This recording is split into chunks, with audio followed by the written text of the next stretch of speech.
la, sobre los cálculos de las dosis de los medicamentos, ¿sí? Entonces, ahí podemos ver eh, cómo vamos a calcular la dosis del ácido valproico. Sí, estos son unos de ejemplos de las dosis que podemos utilizar, ¿sí? El rango de dosis nos da de 30 a 40 miligramos por kilogramo día, ¿sí?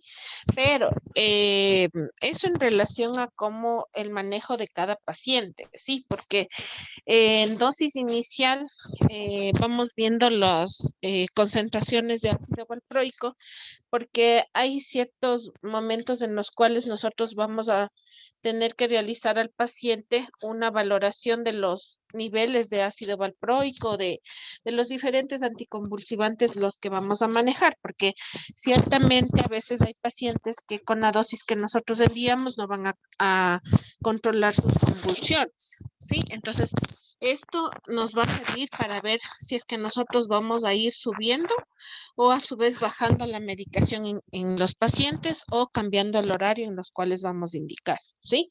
Entonces, como ejemplo, la dosis del ácido valproico se le administra entre 30 a 40 miligramos por kilo día, ¿sí?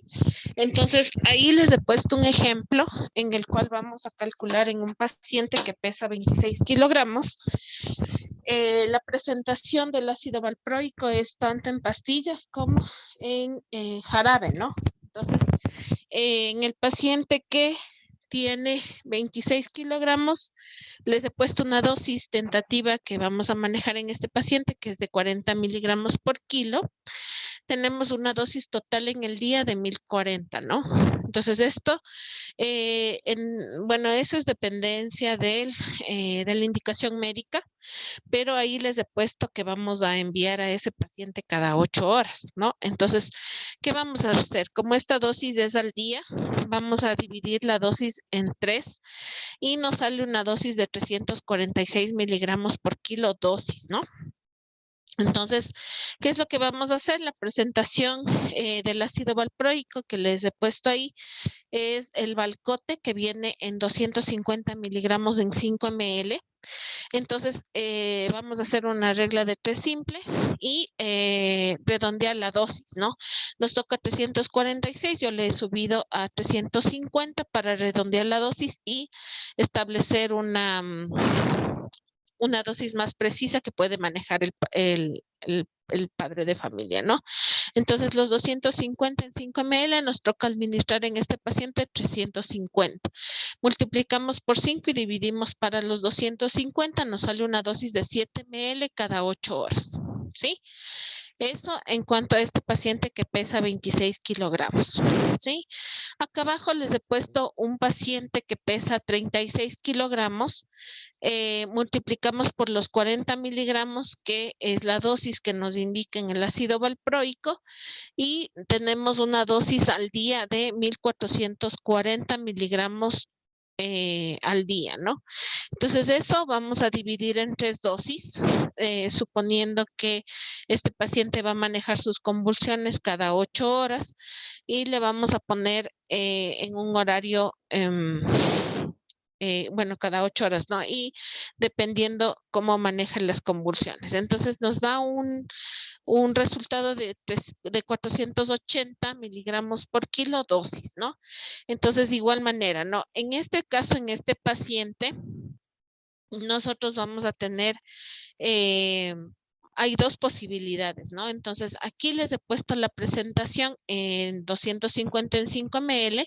Entonces, en este paciente necesitamos administrar los 480, ¿sí?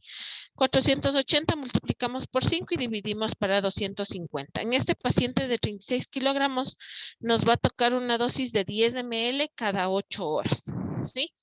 Pero a su vez, si nosotros es un paciente grandecito que ya puede tomar una tableta, entonces podemos subirle un poco la dosis para administrarle 500 miligramos cada 8 horas, ¿no? Dependiendo del paciente que tengamos, porque también el ácido valproico viene en presentación en tabletas de 500 miligramos, ¿sí?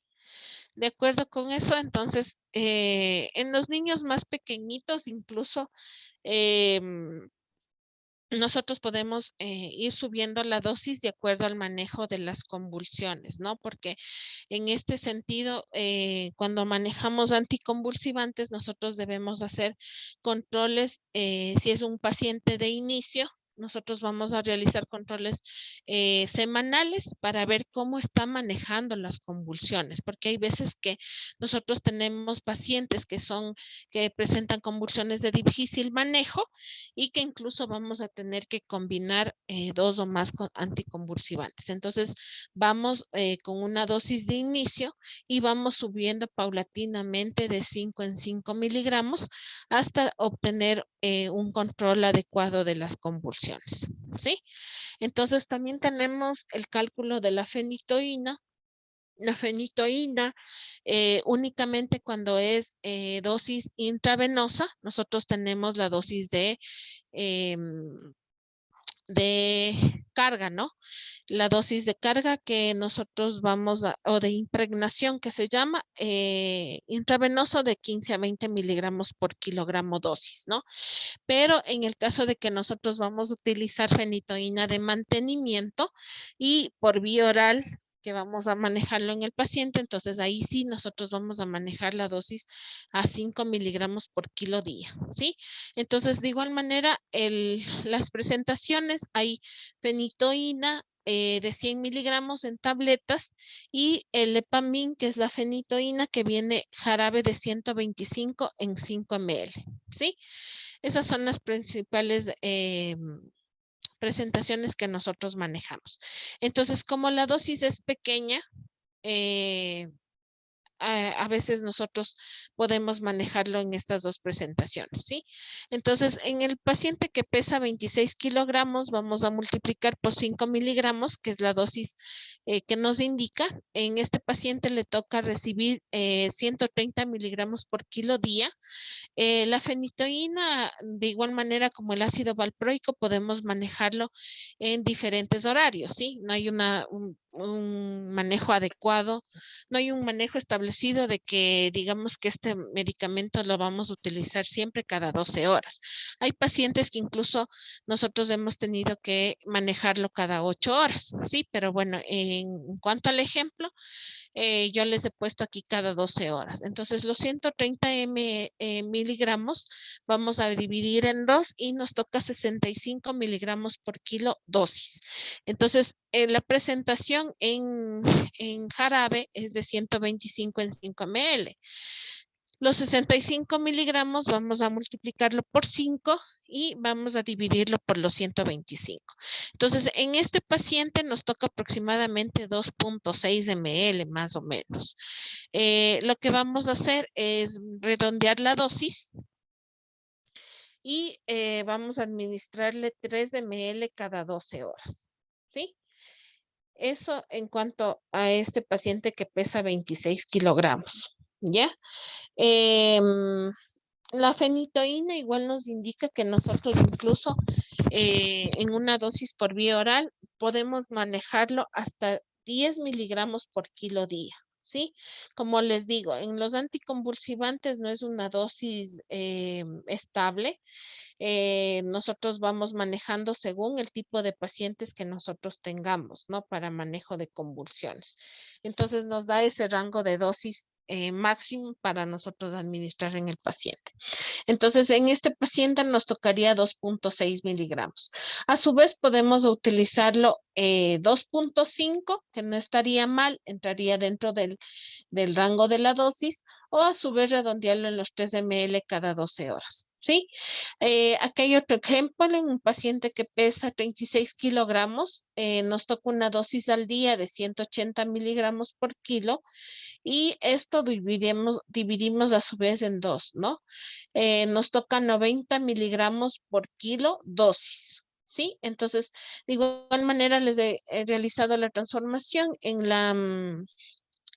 las dosis del jarabe, que viene 125 en 5 ml, y en este paciente de 36 kilogramos nos va a tocar administrar 3.6 ml cada 12 horas.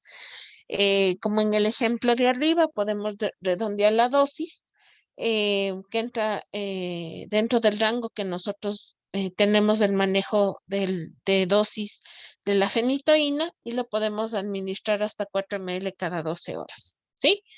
Entonces eso en cuanto al, a la fenitoína, ¿sí?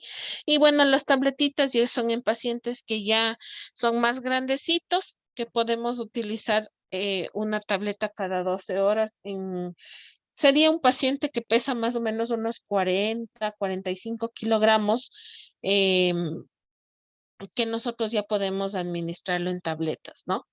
Porque le va a corresponder en ese paciente más o menos a 100 miligramos por kilodosis, ¿no? Entonces, eso en cuanto a la fenitoína. Y el levetiracetam, que yo les he puesto aquí, que son los fármacos más utilizados en el manejo de estos pacientes, de los para la epilepsia. Entonces, aquí la presentación para la levetiracetam es la tabletita de 100 miligramos, ¿sí?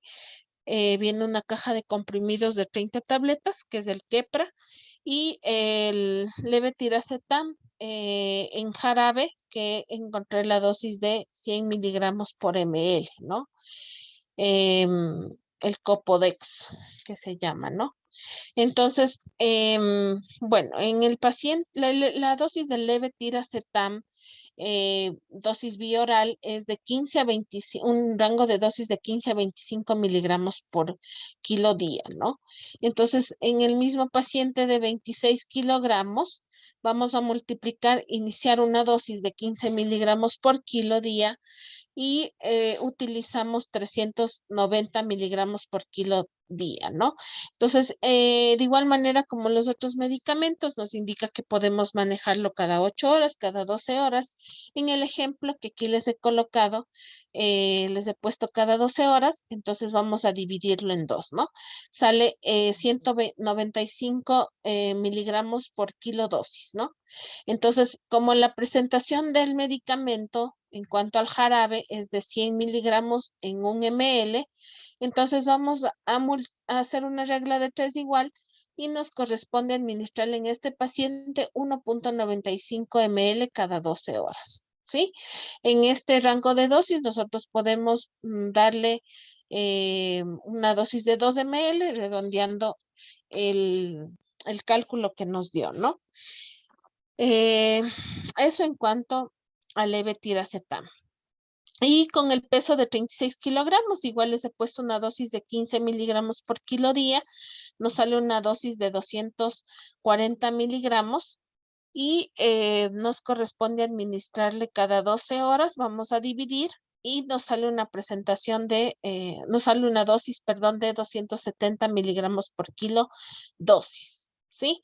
La presentación igualmente en el jarabe, 100 miligramos en un ml y nos corresponde pasar en este paciente 2.7 ml cada 12 horas. ¿Sí? Entonces, de igual manera podemos redondear la dosis para que sea más fácil de administrar en el paciente pediátrico, que son 3 ml, lo podemos administrar, ¿no? Cada 12 horas.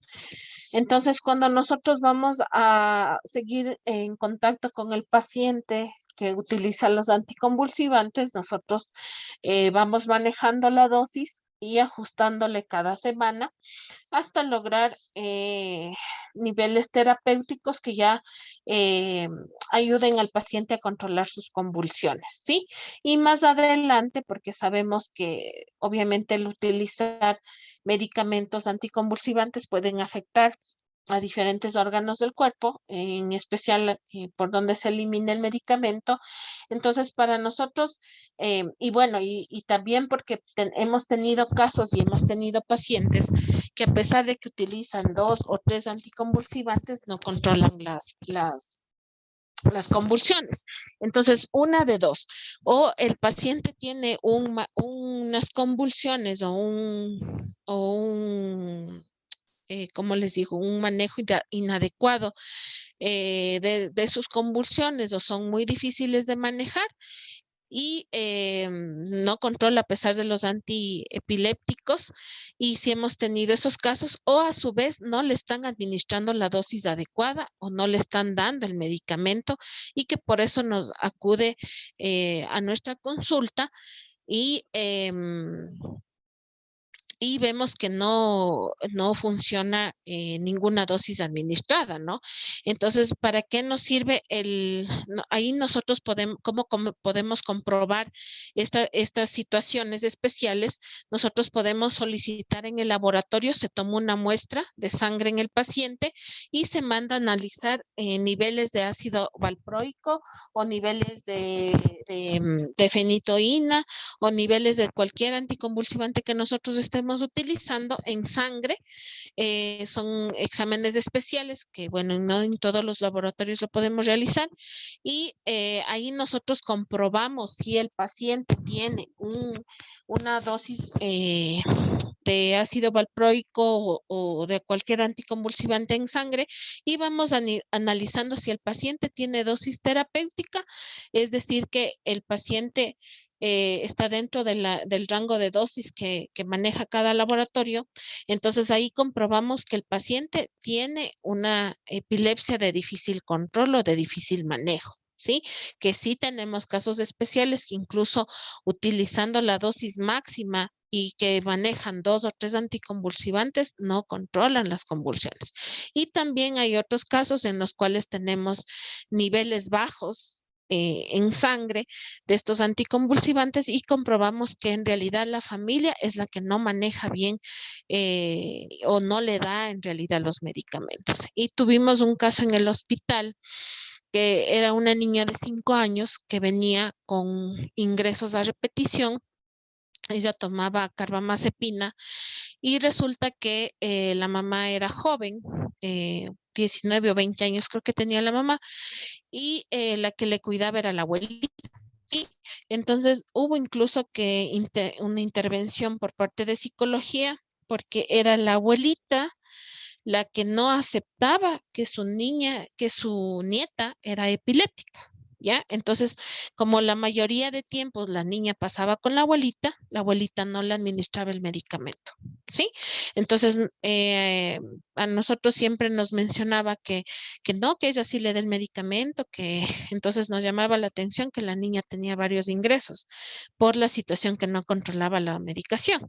Entonces, las convulsiones, perdón. Entonces, nosotros tuvimos que hacerle estos niveles en el laboratorio, hablar con el psicólogo, con el psiquiatra, para que ella, nosotros teniendo con papeles en mano, con pruebas en la mano, para saber que la abuelita no estaba aceptando la enfermedad de su nieta y no estaba haciendo un manejo adecuado de la medicación, ¿sí? Entonces, estos casos sí existen, ya que a veces la familia no acepta que su niño tenga epilepsia, que no controle las convulsiones, entonces en eso sí tenemos que ser muy precavidos por esta situación, ¿ya? Entonces sí tenemos ciertos, em, ciertas evaluaciones que nosotros podemos hacer y comprobar que la familia esté manejando adecuadamente la medicación, ¿ya? Entonces ahí también les he puesto una tablita que encontré de acuerdo a lo que nosotros podemos manejar, esto en cuanto a al levetiracetam, ¿no? Porque ahí nos da una dosis recomendada para niños y adolescentes, ¿ya? Entonces, ahí nos da una dosis de inicio que es de 10 miligramos por kilo 2 veces al día y nos indica según el kilo de peso que presenta el paciente, ¿sí? Entonces, en 15 kilogramos nos indica una dosis de 150 miligramos 2 veces al día, es decir, que corresponde a 1.5 ml, ¿ya? Y la dosis máxima que podemos administrar de levetiracetam es de 30 miligramos por kilo 2 veces al día y nos indica en el paciente de 15 kilogramos que podemos administrar una dosis de 4.5 ml 2 veces al día, ¿ya? Lo mismo sucede con 20 kilogramos, 2 ml 2 veces al día, o la dosis máxima 6 ml 2 veces al día. De igual manera, un paciente que pesa 25 kilogramos nos da un rango de 250 miligramos 2 veces al día y dosis máxima de 700 miligramos 2 veces al día, ¿ya? A partir de los 50 kilogramos, ahí nos indica que podemos utilizar la presentación en tabletitas, 500 miligramos 2 veces al día y 1500 miligramos 2 veces al día, ¿ya? Em, Ahí nos indica la dosis del levetiracetam, ¿sí? Entonces, no sé si hay alguna duda, alguna pregunta en cuanto a el manejo de los medicamentos o a la transformación. No sé si alguien tuvo alguna pregunta, alguna duda para yo poder explicarle algo que no entiendan, ¿sí?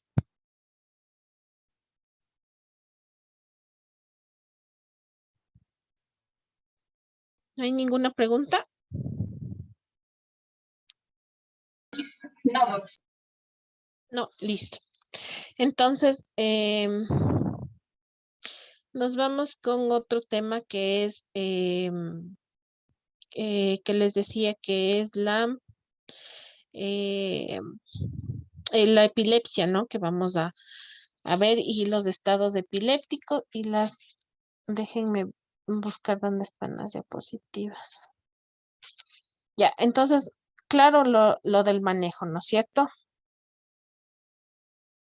Ayúdenme para poder compartir las otras diapositivas, por favor. Estoy bloqueada.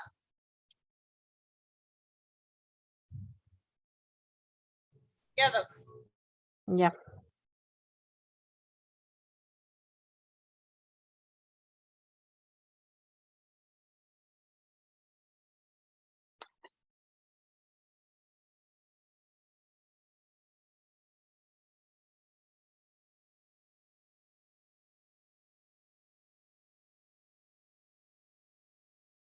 Ya, listo. Entonces nos vamos con el otro tema, ¿ya?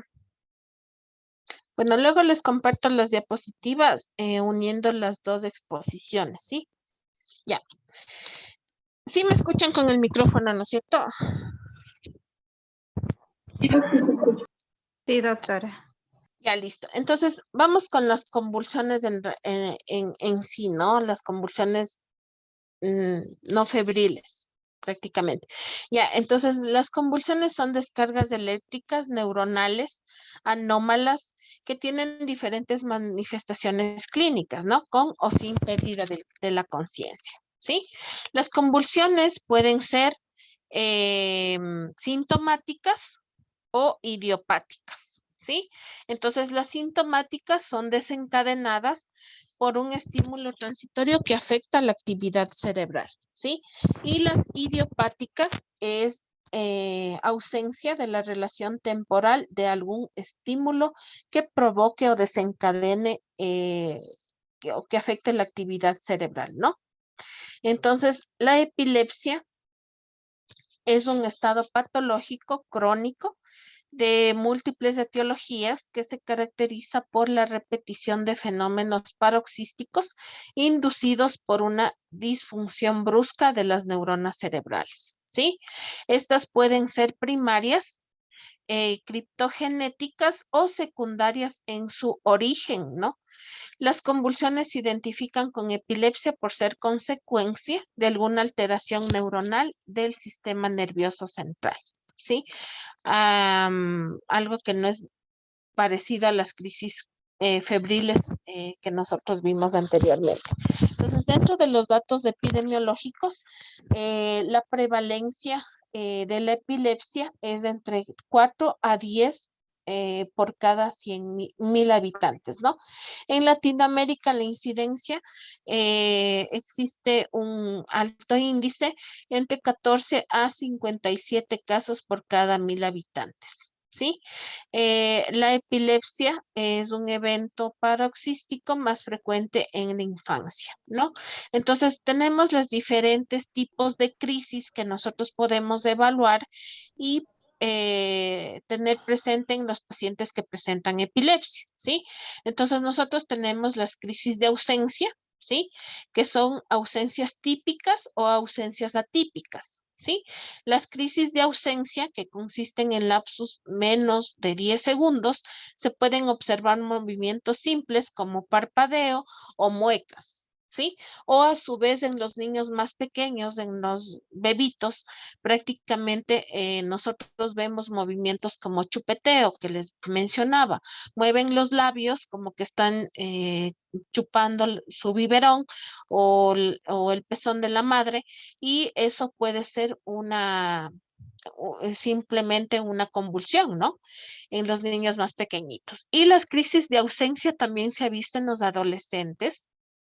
Entonces, ¿qué es lo que nos dice la madre, no? En los niños, en los lactantes, en los más chiquititos, en los bebitos, nos dicen que ellos observan que a pesar de que el niño no esté con su biberón al lado o la madre le esté dando de lactar, observan un chupeteo, ¿no? Que dura más o menos unos 10 segundos, nos menciona la madre. O a su vez, cuando son adolescentes, nos mencionan que los niños que hay casos, ¿no? Que en los niños están en cualquier actividad y ellos se pierden. Y es como que se quedan mirando fijamente tanto al computador o a la pared o en algún lugar fijo y regresan a la realidad que saben decir los papás en unos cortos segundos, ¿no? Entonces, eso puede ser una diferencia y nos puede llamar la atención en esos pacientes y pueden ser unas crisis de ausencia, ¿no? Básicamente en los adolescentes, que sí hemos tenido casos, ¿no? Que los niños están en cualquier actividad, miran fijamente hacia un punto fijo y eso se puede llamar unas crisis de ausencia. ¿Sí? También tenemos las crisis mioclónicas, que son sacudidas musculares bilaterales, son simétricas, súbitas y breves, ¿sí? Pero estas no tienen alteración de la conciencia, ¿sí? Esas son las crisis mioclónicas que podemos tener y observar en los miembros superiores e inferiores, ¿ya? Las crisis clónicas, los músculos de la persona empiezan a contraerse y relajarse rápidamente, ¿sí? Estas pueden variar desde pequeñas contracciones de las articulaciones hasta violentas sacudidas y vibraciones de las extremidades, ¿sí? También tenemos las crisis tónicas, son breves contracciones musculares que son más prolongadas, simétricas y bilaterales con o sin empeoramiento de la conciencia, ¿sí? Y que con frecuencia causan la caída del paciente al suelo. ¿Sí? Nosotros hemos tenido pacientes que por una crisis convulsiva incluso han tenido un traumatismo cráneoencefálico, ¿sí? Ellos de cualquier, incluso nosotros hemos visto, tuvimos el caso de un niñito que llegó con moretones en todo el cuerpo y mencionaba que, bueno, tenía un contexto familiar bien difícil porque su madre había muerto. Este pacientito tenía 7 años, su mamá había muerto hace 2 años y era la persona que le cuidaba a este guagua. Entonces, como el papá tenía que salir a trabajar, eran como 5 hermanos más, pero los 4 hermanos ya eran grandes. Él se quedaba a cargo de su hermano de 15 años, entonces él prácticamente no lo veía. Él es un caso en el cual el papá no le administraba la medicación y lo comprobamos con esos niveles de ácido valproico. El caso es que el papá le daba la medicación en la mañana y como el niño tenía crisis convulsivas de difícil manejo y pasaba encerrado todo el día en la casa con su hermano de 15 años. El hermano mayor veía las crisis convulsivas que este guagua tenía, que eran tónicas, y lo dejaba que se caiga o que se golpee en cualquier lugar.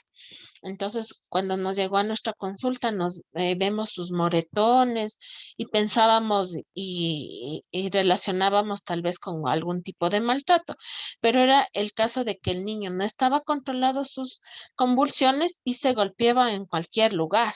¿Sí? Incluso la última hospitalización que tuvo fue porque tuvo un fuerte traumatismo cráneoencefálico que estuvo hospitalizado por varias semanas, ¿sí? Entonces, eso hay que tener cuidado, ¿ok? Manejar bien estas crisis tónicas que tienen los pacientes, que incluso provocan la caída del paciente al suelo en cualquier momento, en cualquier lugar que presente estas crisis, ¿sí?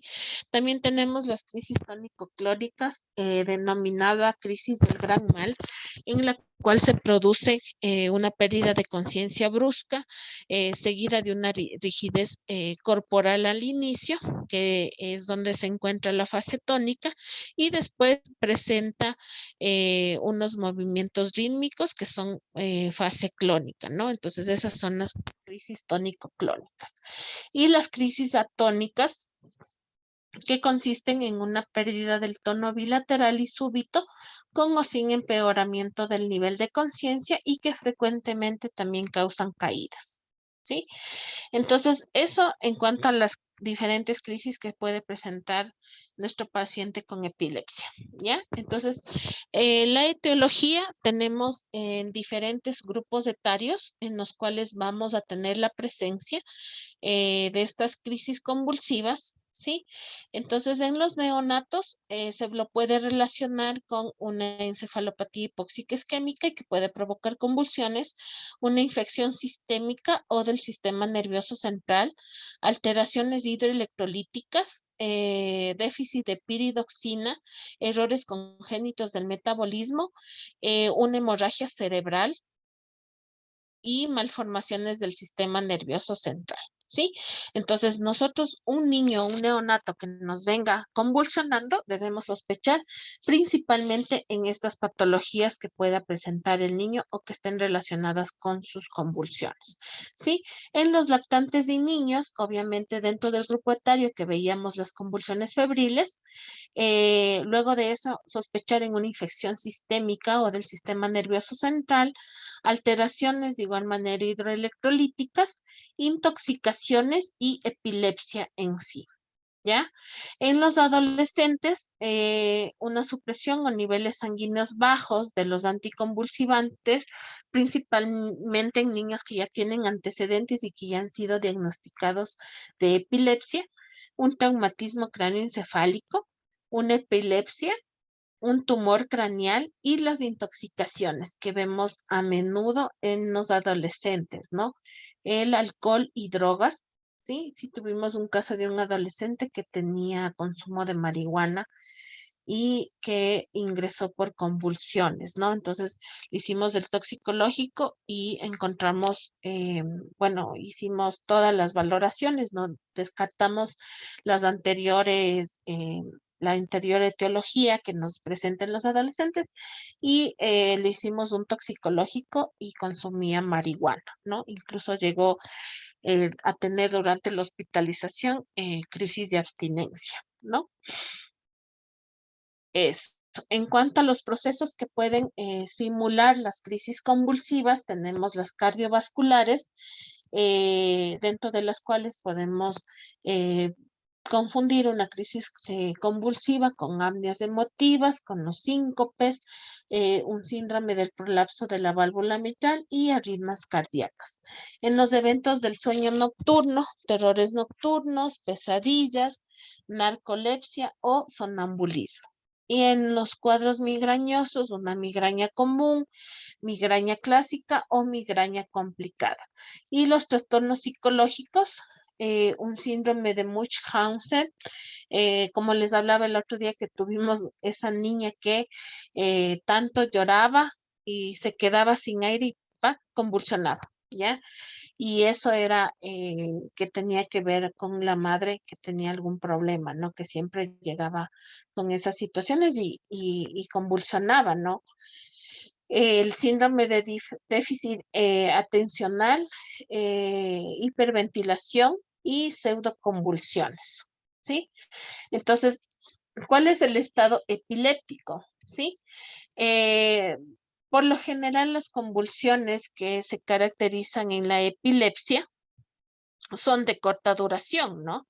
Eh, y si ya tienen un antecedente de que ya han sido diagnosticados por epilepsia, ya hay que controlarlo en casa. Pero una vez que, como les mencionaba, hay pacientes que tienen convulsiones de difícil manejo, que a pesar de sus anticonvulsivantes no controlan sus convulsiones, o a su vez estos pacientes epilépticos, alguna infección que tengan, o sea, de infección de vías respiratorias, infección de vías urinarias, cualquier tipo de infección que a ellos les empiece a bajar las defensas, estos pacientes empiezan a convulsionar. ¿Sí?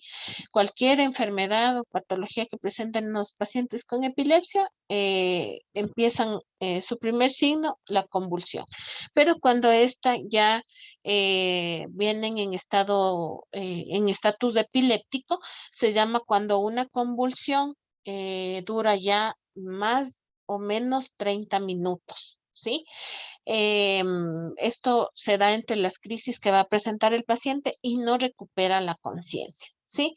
Y si hemos tenido casos en los cuales vienen en estatus epiléptico y a pesar de que utilizamos y vamos subiendo la dosis, por ejemplo, colocamos diazepam, fenitoína, em, todos los anticonvulsivantes que nosotros podemos utilizar intravenoso y que a veces incluso nosotros debemos proteger, como en estos pacientes si hay una alteración o pueden tener secuelas neurológicas, nosotros tenemos que incluso intubar al paciente, ¿sí? Entonces hay que tener mucho cuidado, hay que explicarle a los papás que un estatus epiléptico que puede presentar el paciente puede llevarlo incluso a una unidad de cuidados intensivos, ¿sí? Entonces, explicar a la mamá que si es que le ve convulsionar a su niño, acuda rápidamente a buscar ayuda, ¿sí? ¿Cuáles son las causas en las cuales se puede presentar un estatus de epiléptico y que no se va a recuperar pronto el paciente?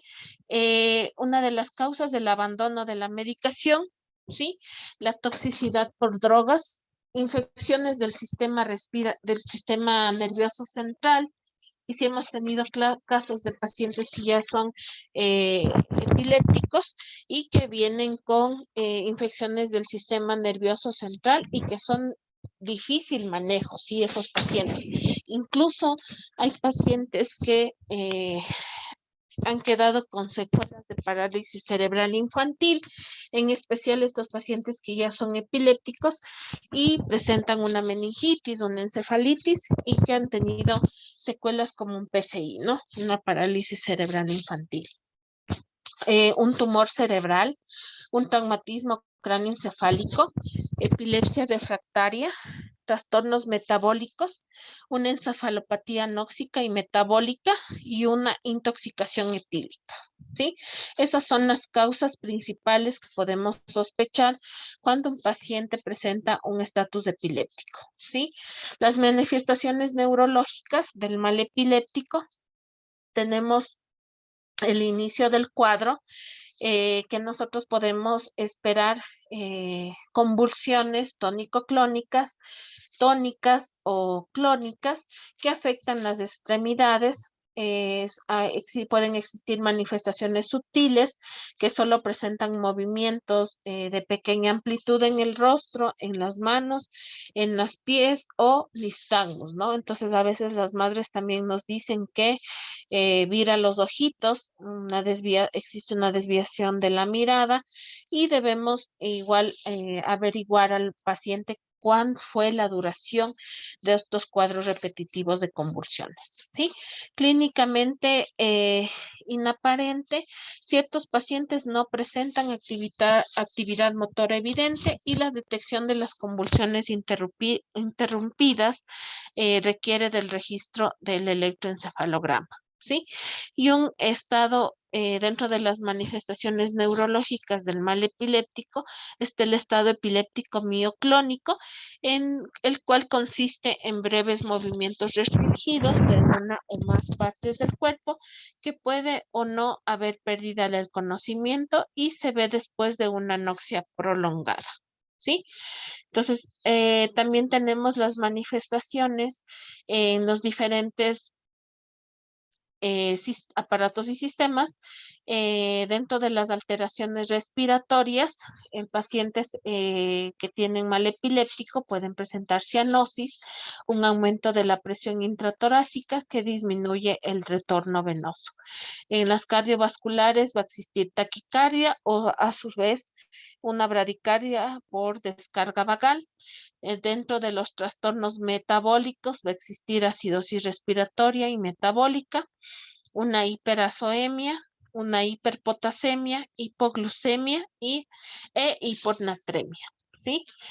Las manifestaciones a nivel del sistema simpático y parasimpático, el paciente puede presentar hiperpirexia, hipersecreción salival y traqueobroncal, ¿no? Por lo general, los pacientes que presentan epilepsia o las convulsiones se ve de manifiesto que viene con cialorrea, ¿no?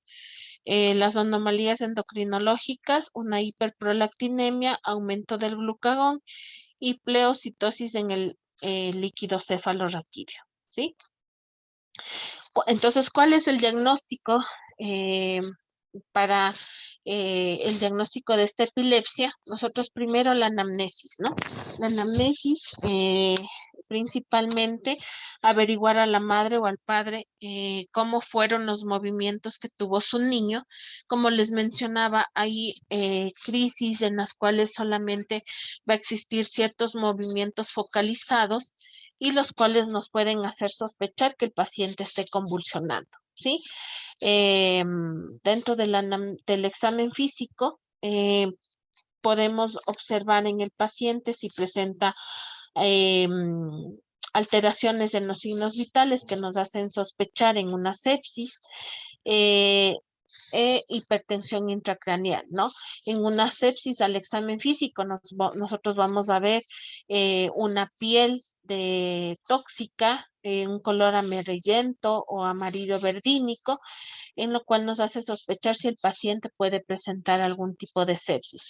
En hipertensión intracraneal, como veíamos que a veces se puede presentar infecciones del sistema nervioso central, entonces debemos localizar los signos y síntomas que nos hace sospechar a esta patología, ¿no? En la exploración general, signos de infección focal, deshidratación y lesiones en la piel, ¿no? En los lactantes, observar la fontanela y medir el perímetro cefálico, ¿sí? En la exploración neurológica, principalmente signos en los cuales nos va a ver el diagnóstico de una infección intracraneal o de focalidad neurológica, ¿no? Dentro de todo este contexto para el diagnóstico también hay que preguntar dentro de la historia clínica los antecedentes. Si dentro de sus antecedentes en la familia hay pacientes epilépticos, si el paciente tuvo en alguna ocasión algún ingreso por convulsiones febriles, si fueron convulsiones febriles, cuál fue el tipo de convulsión que presenta el paciente. También mencionar en la parte familiar qué relación tiene con el paciente epiléptico. También si el paciente tiene algún tipo de discapacidad o si fue ingresado por algún tipo de sospecha de una meningitis, de una meningoencefalitis, ¿no? También es importante dentro del diagnóstico investigar las inmunizaciones, ¿sí? Porque de ciertos casos hay pacientes que no están vacunados y eso también es importante averiguar, ¿sí? Entonces, dentro del diagnóstico y orientándonos de acuerdo al grupo etario en el cual se van a manifestar diferentes patologías relacionadas con el grupo etario, entonces, si nosotros sospechamos en el primer diagnóstico que nosotros teníamos, ¿no? Si son alteraciones del sistema nervioso central y ya no orientándonos al diagnóstico con la historia clínica, nosotros ¿qué vamos a realizar? Podemos realizar una punción lumbar, una TAC y resonancia magnética y un electroencefalograma. ¿Sí? La punción lumbar, ¿en qué tipo de pacientes nosotros lo vamos a realizar? En todos los niños menores de 12 meses que tienen una convulsión asociada a fiebre.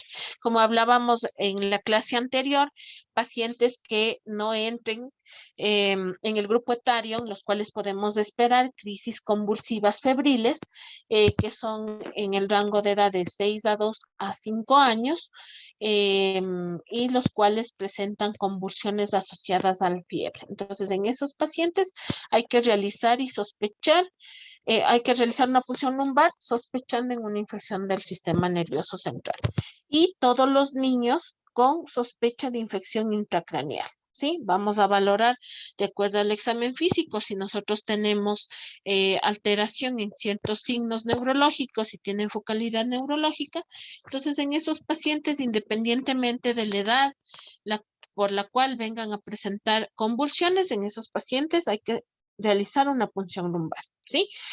La TAC de la tomografía de cráneo y la resonancia nuclear magnética. ¿En qué pacientes los vamos a realizar?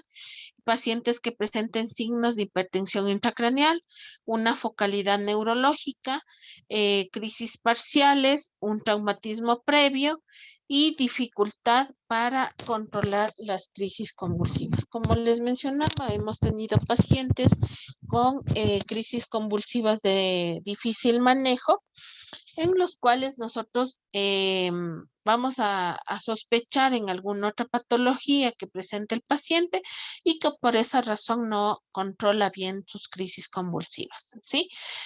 Tenemos ahorita en el caso en el hospital, una bebé de, me parece que tiene 7 meses. En esa guagua tuvo una isquemia cerebral, ¿sí? Y vino con estas crisis convulsivas. Entonces, en ese, en ese contexto, nosotros debemos realizar estos exámenes especiales, ¿no? Y tenía crisis convulsivas de difícil manejo. Cuando nosotros le hicimos la tomografía, al inicio nosotros no veíamos mayor alteración, pero luego en revisión con el neurólogo nos enseñó y nos demostró que la niña tenía una imagen de una isquemia cerebral, ¿no? Y que por esa razón era que la niña no controlaba bien sus convulsiones. ¿Sí? También tenía fiebre, salía dentro del grupo etario porque ya tenía 7 meses, sin embargo tuvo una isquemia cerebral, una meningitis. La madre no aceptó que le hagamos una punción lumbar.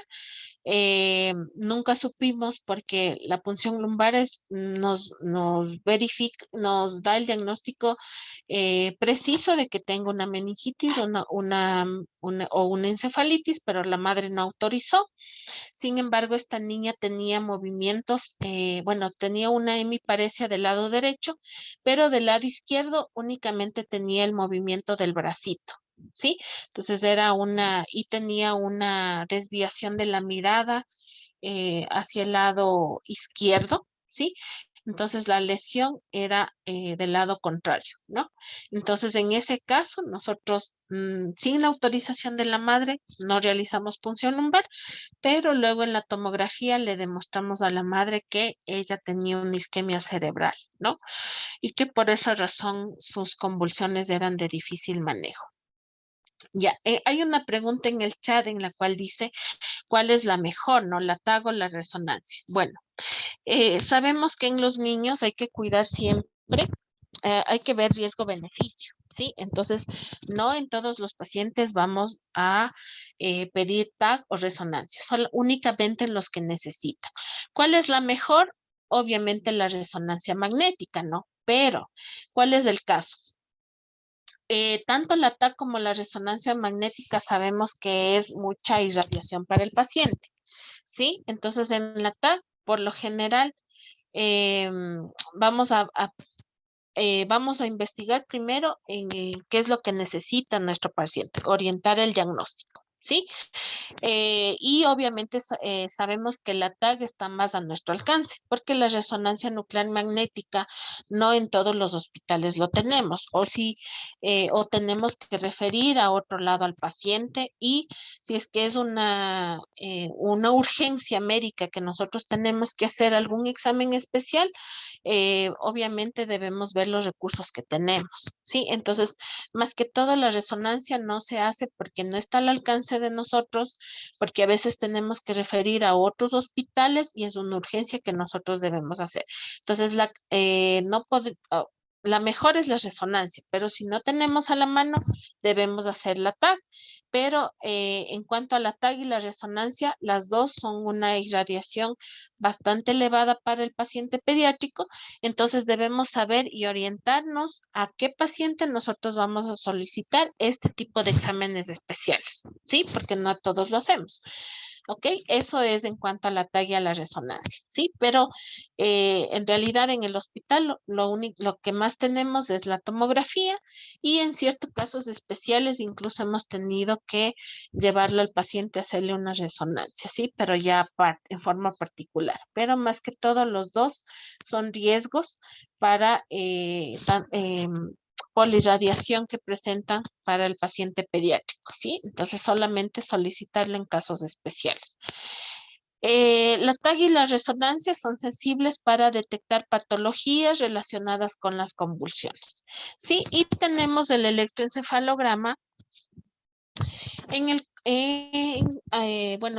donde vamos a solicitar el electroencefalograma en aquellas convulsiones de difícil control y en los casos que el sensorio no se recupere en un tiempo razonable el paciente, ¿no? Entonces, vemos que, por ejemplo, nos llega un paciente convulsionando, hemos utilizado diazepam, y obviamente esperamos el tiempo de recuperación de ese paciente, ¿no? Entonces, si nosotros vemos que el paciente, a pesar de que ya ha pasado el tiempo en el cual nosotros esperamos ya una respuesta después de haber utilizado los anticonvulsivantes, no se recupera, algo está pasando con ese niño, ¿ya? A su vez, el electroencefalograma también debemos realizarlo en pacientes que vengan con convulsiones sin fiebre, ¿sí?